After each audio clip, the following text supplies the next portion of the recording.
Jai Hind, dear students. Today we will discuss chapter number 8, the cherry tree. And the cherry tree chapter is related to the environment. ये chapter आपका environment के related है. So, the learning objective of this chapter, we will read a story about how a seed grow into a tree. इस story में हम पढ़ेंगे कि जो seeds होते हैं, जो बीज होते हैं, वो trees में कैसे convert होते हैं. Moreover, we will learn to form adjectives. हम इसमें adjectives बनाना सीखेंगे by adding a suffix to nouns. Adjectives हम बनाएंगे using suffix.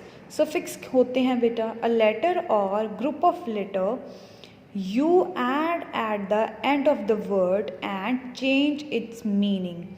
ऐसे words और spelling you can say जो हम किसी वर्ड के एंड में ऐड कर देते हैं, जब उसको एंड में ऐड करते हैं तो उसका मीनिंग चेंज हो जाता है. For example E R. So the E R word, if we can add the word E R in the end of train. For example we have written train is here, so if we add er word over here, so it become trainer. Likewise, or, if we add or word, for example, we have written protect, and now at the end we will add or, so that becomes protector. Likewise, there are so many words, ness, so in that from the ness we can make sadness, happiness, rudeness. Meant is also word, so we can add adjustment, punishment. So suffix are the words which we can add at the end of the words and that change the meaning of something. Okay, I hope you understand about the suffix. So we will learn to know using the suffix over here. We will also learn the use of will and can, some and any. So हम इन words का use करना भी सीखेंगे कि will कहाँ use करते हैं, can, some and any words कहाँ पे use करते हैं. So at the starting of the chapter, warm-up exercise is given for you. So in this warm-up exercises, picture showing the life cycle of a tree. A picture is there. Pictures are showing the life cycles. You can see pictures are being given. So from the following pictures, you can write that what these pictures are doing in the life cycle of the trees. I hope you understand. Try to do it on your own. It is very easy. You will also come to know that what are the importance of the trees in this chapter. So here is a B warm-up exercise given for you. So in the B part, what do you think in stage 6 in the picture, what happens to a tree after it dies? So 6 number की picture आपको पहले मैंने दिखाई थी. So आपको वो उसके बारे में कुछ लाइंस यहाँ पे लिखनी है कि जब पेड़ एक डाइज हो जाता है, जब वो ख़त्म हो जाता है, जब उसको काट दिया जाता है, तो उसके बाद फिर क्या होता है. So write on your own what you have understand, what you think about it. You can write it. So let's start with the story. Read the first part of a story by the Ruskin Bond about a boy who discovers the joy of planting a tree and watching it grow. So this story is written by the Ruskin Bond. So here is the name of the poet of the story. Ruskin Bond ने ये story लिखी है. ये story किसके बारे में है? एक boy के बारे में है, एक लड़के के बारे में है जिसने joy of planting a tree and watching it grow, जिसने एक plant लगाया और उसको उगते हुए बड़ा होते हुए देखा. So let's start. One day when Rakesh was 6, he walked from the Masuri Bazaar eating cherries. एक दिन राकेश, उस बॉय का नाम है जिसने प्लांट उगाया, वो 6 साल का था जब. He walked from the Masuri's bazaar eating cherries. वो चेरीज खाता खाता मसूरी के बाजार से वॉक कर रहा था, आ रहा था कहीं पे. They were a little sweet. अब वो चेरीज की बात कर रहा है कि वो कुछ मीठी हैं. A little sour. Sour mean होता है a sharp taste like a lemon. Sour का मीनिंग होता है sharp taste like lemon, जिसको हम बोलते हैं खट्टा टेस्ट होना. स्मॉल वो छोटी थी, ब्राइट रेड चेरीज, और उनका कलर बहुत ही गहरा लाल था. Which had come all the way from the Kashmir valley, जो कहाँ से आई थी? कश्मीर की घाटियों से आई थी. Here in the Himalayan foot hills. अब वो किसकी बात कर रहा है? हिमालयन फुट हिल्स की बात कर रहा है. फुट हिल्स होते हैं बेटा जो पहाड़ों के ऊपर या नीचे या बीचों बीच छोटी छोटी पहाड़ियाँ होती हैं, उसको हम बोलते हैं फुटहिल्स। वेयर राकेश लिव्ड, जहाँ पे राकेश रहता था, there were not many fruit trees, वहाँ पे ज़्यादा फ्रूट ट्रीज नहीं थे। द सॉइल वॉज स्टोनी, पथरीली, जो पत्थर के जैसी होती है ना ज़मीन, वहाँ की मिट्टी वहाँ पथरीली थी। Dry and cold wind stunt the growth of the most plants, वहाँ की जो मिट्टी थी वो सूखी हुई थी, ड्राई थी, और स्टोनी थी, मतलब पत्थरों के जैसे ऐसे होती, जैसे आप यू मस्ट है वो जब माउंटेन्स का एरिया वो थोड़ा ऐसा ही होता है। एंड वहाँ पे जो कोल्ड ड्राई विंड्स चलती थी ना, जो कोल्ड विंड्स चलती, ठंडी जिसको बोलते हैं ना शीत हवाएं चलती थी, they stunt the growth of the most plant, उन्होंने स्टंट मतलब होता है प्रिवेंटेड द नॉर्मल ग्रोथ और डेवलपमेंट। स्टंट मतलब विकास को रोक देना, किसी चीज़ को बढ़ने से रोक देना। वहाँ के जो प्लांट्स थे वो इसी वजह से बढ़ नहीं पा रहे थे, क्योंकि वहाँ की मिट्टी अच्छी नहीं थी, ड्राई थी, पथरीली थी, और वहाँ पे बहुत ठंडी ठंडी हवा चलती थी, इसीलिए वहाँ पे कोई प्लांट ज़रा अच्छे से नहीं उग पाता था। But on the more sheltered slopes मतलब होते हैं a place protected from bad weather. Shelters जहाँ पे अच्छा मौसम नहीं रहता, मौसम जैसे हमने अभी डिस्कस किया कि वहाँ पे ठंडी ठंडी हवा चलती थी, तो डेफिनेटली मौसम अच्छा नहीं रह रहा होगा। स्लोप्स मतलब होता है ढाल होती है, या ऊपर की तरफ होती है नीचे की तरफ होती है, ढाल जैसे बोलते हैं कोई स्लाइड की जैसे होती है ना, नीचे की तरफ जा रही है, ठीक है। तो उन ढालों के ऊपर there were forest of oak and deodar, तो वहाँ पे फॉरेस्ट था, फॉरेस्ट मतलब जंगल था, किस चीज़ का जंगल था, ओक एंड डिओडर्स का। ओक मतलब होता है लार्ज ट्री हार्ड वुड्स, जिस जो जो क्या होते हैं बहुत बड़े बड़े पेड़ होते हैं, बट उनकी जो लकड़ी होती है, जो उनकी वुड्स होती है बहुत हार्ड होती है, और ये जनरली ओक ट्रीज पाए जाते हैं नॉर्थ पार्ट्स में जनरली मिलते हैं। And the next one is deodar. So deodar को देवदार भी पेड़ बोलते हैं, जो हिमालयस में मिलते हैं, ठीक है, हिमालयस वाली जगह पे ये पाए जाते हैं, और ये इनको हम सदाबहार पेड़ वृक्ष भी बोलते हैं, सदाबहार जो ट्रीज होते हैं वो भी बोल सकते हैं हम इसको। Rakesh live his grandfather on the outskirt of Mussoorie, जो राकेश था वो अपने दादाजी के साथ आउटस्कर्ट ऑफ मसूरी के आउटस्कर्ट्स मतलब होता है किसी शहर के या किसी जगह के बाहर की तरफ रहना, मतलब वो बिल्कुल उसके अंदर बीचों बीच शहर के या किसी जगह के बीचों बीच नहीं रहता था, वो बाहर की तरफ रहता था। Just where the forest began, जहाँ से पेड़ों की शुरुआत होती थी। Grandfather was a retired forest ranger officer, forest ranger officers होते हैं जो उसके दादाजी थे वो रिटायर्ड थे, मतलब अभी उनकी जॉब वहाँ पे रिटायर हो चुके थे, वो फॉरेस्ट रेंजर ऑफिसर थे। फॉरेस्ट रेंजर ऑफिसर्स वो होते हैं जो पेट्रोलिंग एंड मेंटेनिंग करते हैं फॉरेस्ट की, उनका काम होता है वहाँ पे फॉरेस्ट में जाना, पेट्रोलिंग करना, जाना देखना और वहाँ की देखभाल करना फॉरेस्ट की। He had a little cottage outside the town, मैंने बताया था कि वो आउटस्कर्ट ऑफ मसूरी में रहते थे, तो आउटसाइड टाउन, जो मसूरी के आउटसाइड बाहर की तरफ उनका एक कॉटेज था। कॉटेज मतलब होता है स्मॉल हाउस होता है, ठीक है। Rakesh was on his way home from school when he bought the cherries, अब राकेश अपने स्कूल से घर की तरफ आ रहा था जब उसने चेरीज खरीदी थी। ही पेड 50 पैसा फॉर अ बंच, तो उसने चेरीज के बंच के लिए, एक बंच मतलब एक गुच्छा होता है, ग्रुप होता है एक छोटा सा, तो उसने उसके लिए 50 पैसा पे किए थे। It took him about half an hour to walk home, उसको स्कूल से घर आने के लिए हाफ एन आवर लग गया। And by the time he reached the cottage, और इतने टाइम ही अपने कॉटेज अपने घर पहुंच गया। There were only 3 cherries left, और घर आते आते उसकी सिर्फ 3 चेरीज उसके पास बच गई थी, बाकी उसने सब खा ली थी रास्ते में आते आते। Here a cherry grandfather he said, अब वो अपने दादाजी को क्या बोलता है, हैव अ चेरी, की दादाजी चेरी खा लो आप भी।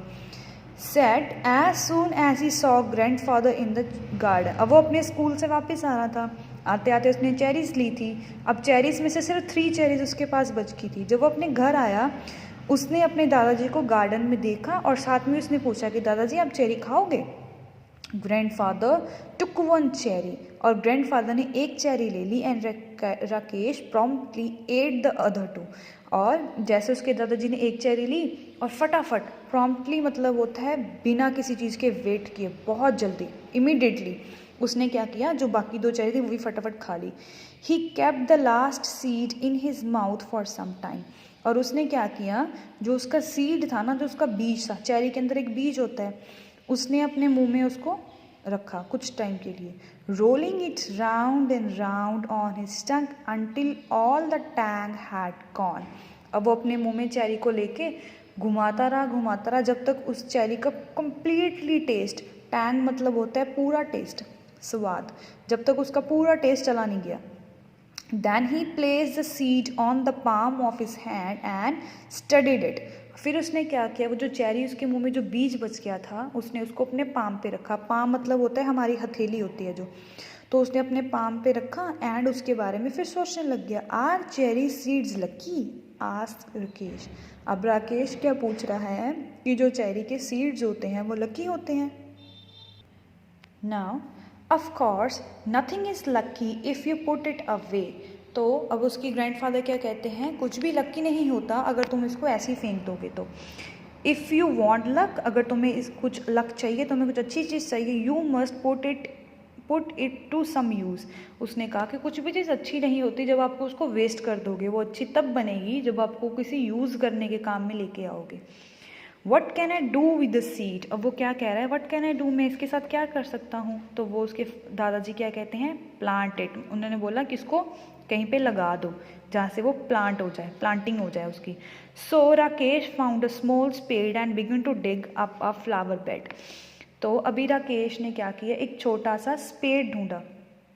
स्पेड मीनिंग होता है, एक औजार होता है जो शार्प एजेस के साथ होता है, जिसके साथ हम ज़मीन को खोदते हैं या कट करते हैं ज़मीन को, ठीक है.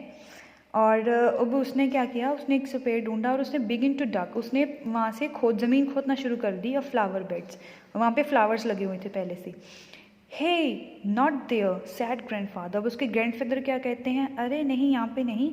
आई have sown mustard in that bed. उसने क्या बोला, इसी जगह पे मैंने तो मस्टर्ड के बीज लगाए हुए हैं, तो यहाँ पे नहीं लगा सकते. Plant it in that shady corner. तो उसके दादाजी क्या कहते हैं, उसको किसी छाँव वाली जगह पे, जहाँ पे शेडो हो, छाँव वाली जगह में इसको किसी कॉर्नर में लगा दो. Where it won't be disturb, जहाँ पे इसको कोई डिस्टर्बेंस ना हो. Rakesh went to a corner of the garden where the earth was soft and yielding.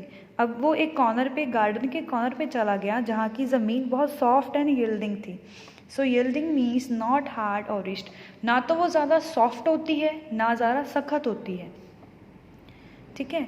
He did not have to dig. और उसको वो ज़मीन ऐसी थी, हार्ड तो नहीं थी, तो उसको डिग नहीं करना पड़ा, उसको खोदना नहीं पड़ा. He press the seed into the soil with his thumb and it went right in. अब उसने क्या किया, उसने कोई औजार नहीं लगाए, उसने कोई स्पेड नहीं मांगा वहाँ पे लगाने के लिए. उसने अपने अंगूठे को बीज के ऊपर रखा और वो उसने ज़मीन में दबा दिया. जैसे ही उसने उस सीड्स को दबाया, वो अपने आप ज़मीन के अंदर सही जगह पे चला गया. Then he had his lunch and run off to play cricket with his friends and forget all about the cherry seed. फिर उसके बाद वो क्या गया, वो अपने फ्रेंड्स के, उसने अपने लंच किया पहले, फिर वो अपने फ्रेंड्स के साथ क्रिकेट खेलने के लिए चला गया. और इसके बाद तो वो भूल भी गया कि उसने कहीं कहीं पे चेरी सीड्स भी लगाई थी.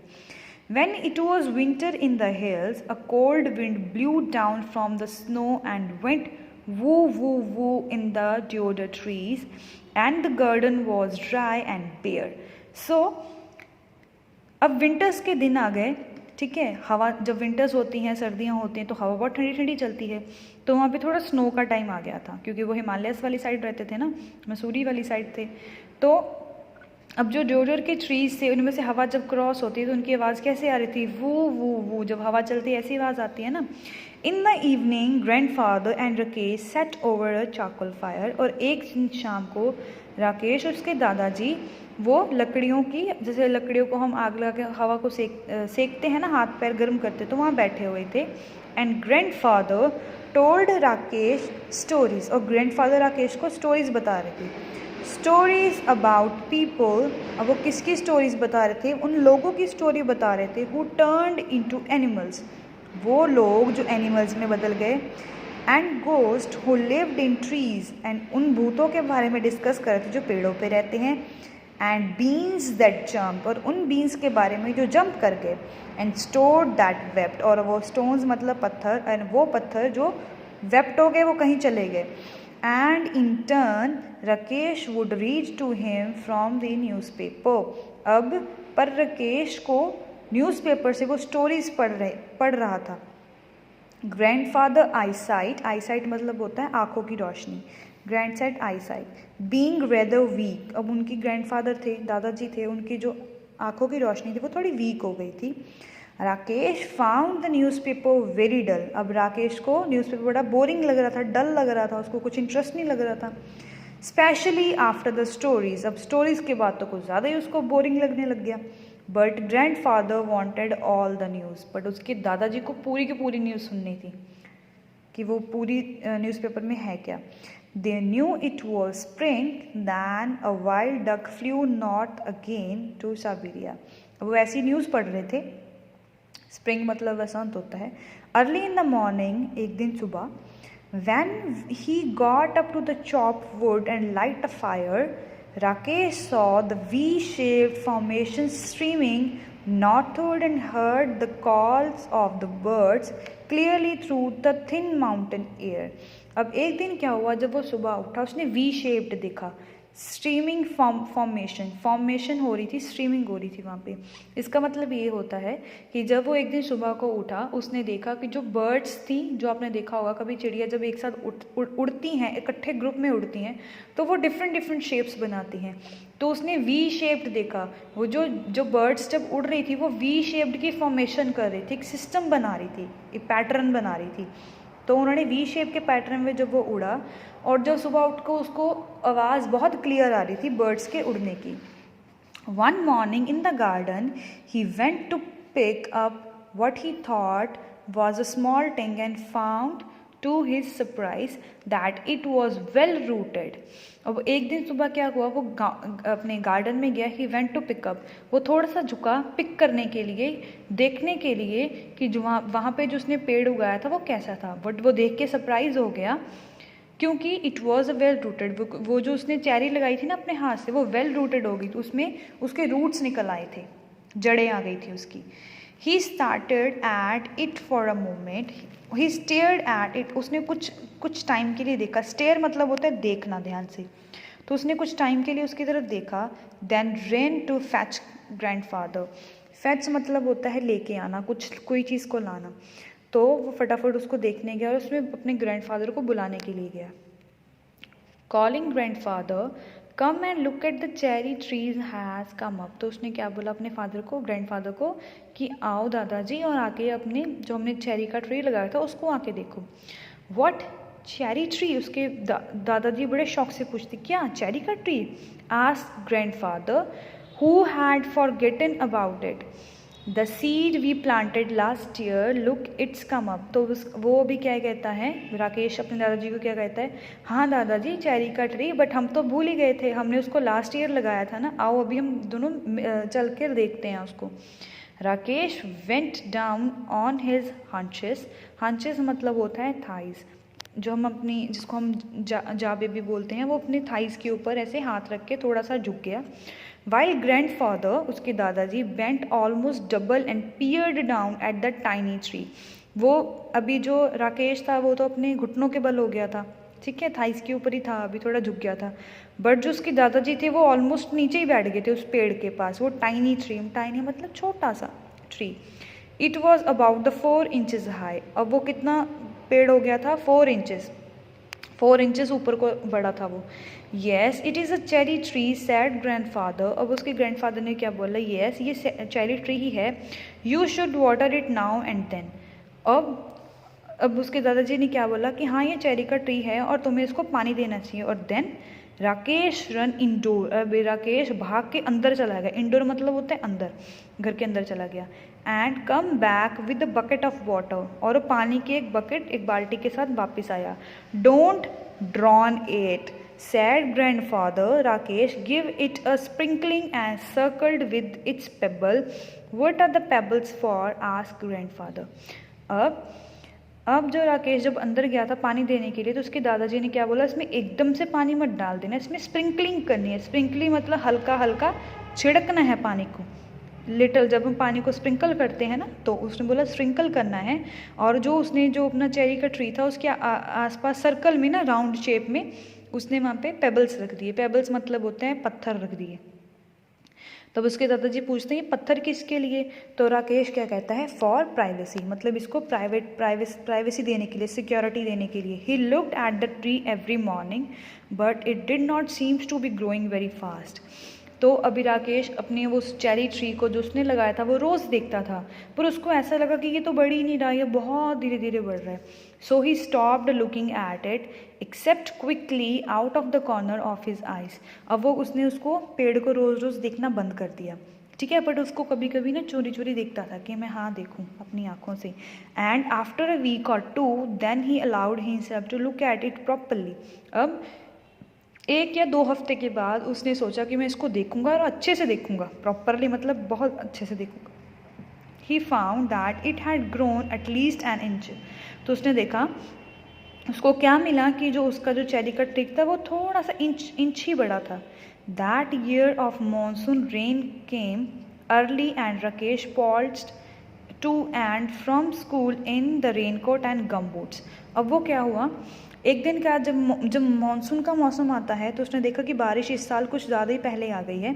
राकेश प्लॉट्स, सो प्लॉट्स मिली होता है walking slowly with heavy step. वो जैसे हम बोलते हैं ना, हम आते तो धीरे धीरे हैं बट हम बड़े बड़े स्टेप्स लेते हैं, तो ऐसे ही वो चल के अपने स्कूल से आता है। उसने रेन कोट पहना होता है, रेन कोट हम बारिश से बचने के लिए पहनते हैं। And gum boots long boots होते हैं, रबर के बूट होते हैं।